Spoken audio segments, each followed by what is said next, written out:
Il presidente del Veneto, Luca Zaia, indirà il referendum sulla separazione di Venezia e Mestre durante la prossima seduta della giunta regionale.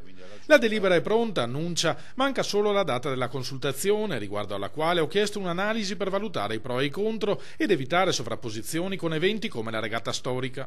Conferma l'ottimo rapporto col sindaco di Venezia Luigi Brugnaro, puntualizza il governatore, ma il referendum non è in discussione. Questo è un impegno che ci siamo presi e fra l'altro è un adempimento rispetto a quello che dice il Consiglio regionale, che dà in capo a me e quindi alla Giunta l'obbligo di fissare la data per la consultazione. Data che difficilmente verrà fissata prima dell'estate, considerando l'appuntamento con le elezioni amministrative. La consultazione slitterà quindi all'autunno. Scettici gli esponenti dei comitati referendari che accolgono con cautela la buona notizia, visti i precedenti di annunci poi smentiti da parte di esponenti della maggioranza in regione. Prendiamo atto di questa ennesima rassicurazione, ricordiamo solo che noi avevamo chiesto il referendum già nel 2014, 2015, 2016 e 2017 e dopo non si è tenuto.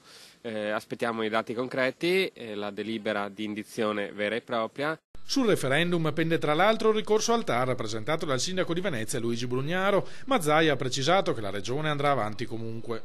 Sicuramente il percorso al TAR è estraneo rispetto alla valutazione politica che la regione deve fare.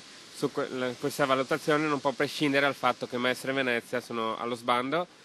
Ormai bisogna assolutamente risollevare la situazione prima che sia troppo tardi. Stiamo andando avanti con lo stesso modello organizzativo del comune dal 1926, è l'unico comune, quello di Venezia attuale, in cui sembra che sia un valore mantenere tutte le cose così come sono.